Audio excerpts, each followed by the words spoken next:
यह कहानी है मदन की, जो पिछले 20 सालों से एक लंबी दूरी की सरकारी बस चलाता था। मदन की जिंदगी सड़क, इंजन की आवाज और रात के अंधेरे के बीच ही गुजरती थी। लेकिन जो घटना उसके साथ हुई उसने उसे हमेशा के लिए बदल दिया। दिसंबर की सर्द रात थी। मदन को दिल्ली से हरिद्वार तक की अपनी बस अगले दिन सुबह 4 बजे तक हरिद्वार पहुंचानी थी। हाल ही में सरकार ने एक नया पहाड़ी बाईपास खोला था, जिसे रानीखेत सुरंग मार्ग कहा जाता था। अफवाह थी कि यह रास्ता कम से कम 150 किलोमीटर की दूरी कम कर देगा। मदन ने अपने सहायक टीटू, जो कि एक नया लड़का था, उससे कहा, टीटू, आज इसी नए रास्ते से चलते हैं। आराम भी ज्यादा मिलेगा और कंपनी में तारीफ भी होगी। टीटू थोड़ा सहमा हुआ था। उसने सुना था कि इस रास्ते पर काम अभी पूरा नहीं हुआ है और कुछ अजीब घटनाएं भी हुई हैं। टीटू ने कहा, मदन भाई, ट्रैक ड्राइवरों से सुना ने कि वह रास्ता रात में ठीक नहीं है, पुराने रास्ते से ही चलते हैं। मदन हंसा और टीटू का मजाक बनाते हुए बोला, अरे पगले, यह सब ट्रक ड्राइवरों की मनगढ़ंत बातें हैं। हमें उस रास्ते पर गाड़ी चलाना है, कोई भूत भगाने नहीं जाना है। रात के लगभग 10 बज रहे थे जब मदन ने रानीखेत सुरंग मार्ग पर बस मोड़ दी। सड़क पर पूरी तरह सन्नाटा था। न कोई ढाबा, न कोई पेट्रोल पंप और न ही कोई दूसरी गाड़ी। सड़क किनारे ऊंचे ऊंचे देवदार के पेड़ थे, जिनकी डालियां चांद की हल्की रोशनी को भी जमीन तक नहीं पहुंचने दे रही थीं। ये सब देखकर टीटू को घबराहट हो रही थी, लेकिन बे कुछ कर भी नहीं सकता था। लगभग 1 घंटे तक बस चलाने के बाद मदन को तेज भूख लगने लगी। उसने टीटू से कहा, यार, इस रास्ते पर तो एक चाय की टपरी भी नहीं है। तभी सड़क के एक तीखे मोड़ पर मदन को एक धुंधली सी रोशनी दिखाई दी। यह एक छोटा लकड़ी का ढाबा था, जिस पर लिखा था बाबा का ढाबा। मदन ने राहत की सांस ली और बिना कुछ सोचे बस रोक दी। टीटू को यह बहुत अजीब लगा। ढाबा खुला था, अंदर एक ही बल्ब जल रहा था। ढाबे का मालिक एक बूढ़ा आदमी था, जिसकी चमड़ी बहुत ढीली थी और आंखें अजीब सी पीली थीं। जैसे ही मदन और टीटू अंदर घुसे, बूढ़े ने उन्हें एक अजीब सी शांत मुस्कान से देखा। आओ आओ बेटा, भूखे लग रहे हो। पता था कि आज कोई बड़ी गाड़ी इस रास्ते से गुजरेगी। बूढ़े की आवाज बहुत भारी और धीमी थी। बाबा, आप रात में यहाँ अकेले? मदन ने पूछा। हाँ बेटा, जो रात में चलते हैं उनके लिए तो कोई ना कोई जागता ही है। मदन ने 2 प्लेट गरम पराठे और चाय का ऑर्डर दिया। कुछ देर में ही उसका ऑर्डर आया। मदन ने जैसे ही चाय पी, उसे चाय का स्वाद बहुत अजीब लगा, जैसे उसमें दूध कम और कुछ और ज्यादा था। खाते समय मदन की नजर बार बार ढाबे की दीवार पर टंगे एक पुराने कैलेंडर पर जा रही थी, जिस पर 1998 का साल छपा था। बाबा, यह रास्ता कैसा है?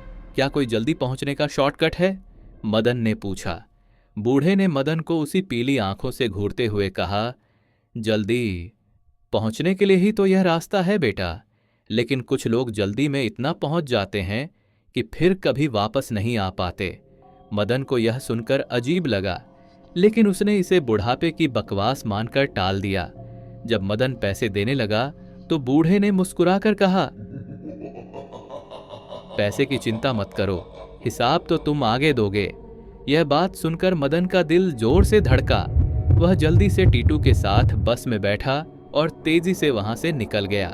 ढाबे से आगे का रास्ता बहुत ज्यादा वीरान और खतरनाक था। मदन को लग रहा था कि जैसे कोई चीज उसकी बस को पीछे से खींच रही हो, जिससे इंजन पर बहुत ज्यादा जोर पड़ रहा था। ठीक उसी तरह जैसे उसके ट्रक ड्राइवर मित्र राजेश को महसूस हुआ था। मदन ने जब पीछे देखने के लिए आईने में नजर डाली तो उसके हाथ स्टीयरिंग पर कांप गए। बस में कोई नहीं था, लेकिन आईने में पीछे की सभी सीटों पर लोग बैठे थे। पुरुष, महिलाएं और कुछ बच्चे, सभी शांत, उनके चेहरे भावहीन थे। मदन ने ब्रेक दबाया। वह घूमकर पीछे देखने ही वाला था कि टीटू ने उसे रोक लिया। मदन भाई, क्या हुआ? क्यों रोक दी बस? टीटू, पीछे देख, बस में कौन है? टीटू ने पीछे देखा। कौन? कोई नहीं है भाई, रात में गाड़ी चलाने से ऐसा ही होता है। मदन फिर से आईने में देखा। अब सिर्फ आधी सीटें भरी थीं। उसने घबराकर फिर से बस चलाना शुरू कर दिया। जैसे जैसे बस आगे बढ़ती गई, आईने में यात्रियों की संख्या कम होती गई। अचानक बस के अंदर तापमान तेजी से गिर गया। मदन को महसूस हुआ कि उसकी गर्दन पर किसी ने ठंडी उंगलियों से छुआ है। वह चिल्ला पड़ा और ब्रेक मार दी। टीटू डर के मारे कांप रहा था। भाई, क्या हुआ? मदन ने कांपते हुए कहा। पीछे अब कोई नहीं है सिवाय एक औरत के। आईने में बस की सबसे आखिरी सीट पर एक औरत बैठी थी, जिसके बाल बिखरे हुए थे और उसका चेहरा अंधेरे में छिपा था। जैसे ही मदन ने उसे घूरकर देखा, बस के अंदर एक तेज ठंडी हवा का झोंका आया। तभी उस औरत की आवाज आई, जो कि बस के अंदर हर तरफ गूंज उठी थी। और वह आवाज किसी औरत की नहीं, बल्कि एक बूढ़े पुरुष के डरावने फुसफुसाहट की थी। मदन, तुम बहुत जल्दी में हो, हिसाब पूरा करो, तुम यहाँ हमेशा के लिए रुकोगे। मदन को याद आया वह ढाबे का बूढ़ा मालिक। तभी अंधेरे में वह औरत तेजी से मदन की तरफ बढ़ने लगी। मदन का शरीर लकवाग्रस्त हो गया। वह न चिल्ला पा रहा था और न ही भाग पा रहा था। वह डरावनी आकृति अब मदन की सीट के पास पहुंच चुकी थी। मदन ने आंखें बंद कर लीं और जोर से अपने इष्टदेव का नाम लिया। ठीक उसी पल एक जोरदार गूंजती हुई आवाज ने रात के सन्नाटे को चीर दिया। यह पास के किसी गांव के मंदिर से आती हुई ओम जय जगदीश हरे की आरती की आवाज थी, जो एक लाउडस्पीकर पर बज रही थी। आरती की आवाज सुनते ही वह डरावनी आकृति जोर से चिल्लाई। एक ऐसी भयानक चीख जिसे सुनकर पहाड़ों में दूर तक गूंज पैदा हो गई। टीटू ने अपनी आंखें खोलीं और देखा कि बस का तापमान फिर से सामान्य हो गया है और बस में कोई नहीं है। मदन ने आंखें खोलीं। वह पसीने से लथपथ था। सामने की विंडशील्ड पर जहां वह भयानक आकृति थी, वहां अब सिर्फ बाहर की हल्की होती रोशनी थी। सूर्योदय होने वाला था। मदन ने कांपते हाथों से बस स्टार्ट की और तेजी से आगे बढ़ गया। कुछ देर बाद वह मुख्य हाईवे पर पहुंच गए। अगले दिन जब मदन ने पुलिस को पूरी बात बताई और उस ढाबे की जगह दिखाई, तो वहां सिर्फ टूटी हुई पत्थर की दीवारें और जल चुके लकड़ी के टुकड़े थे। वहां कोई ढाबा नहीं था। पुलिस ने बताया कि उस रास्ते पर 25 साल पहले एक बस दुर्घटना हुई थी, जिसमें एक ढाबे के मालिक और कई यात्री मारे गए थे और वे सभी जल्दी पहुंचने के चक्कर में थे। मदन ने उस दिन के बाद से कभी शॉर्टकट नहीं लिया।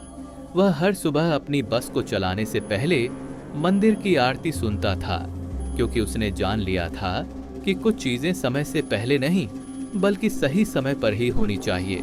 यह कहानी मदन आज भी सुनाता है, एक सबक के तौर पर कि रात के रास्ते कभी कभी मंजिल नहीं, बल्कि कुछ और ही दिखाते हैं। आप लोगों को ये कहानी कैसी लगी, हमें कमेंट बॉक्स में बताइए और ऐसे ही कहानियों को सुनने के लिए हमारे चैनल सन्नाटा फाइल को सब्सक्राइब कर ले।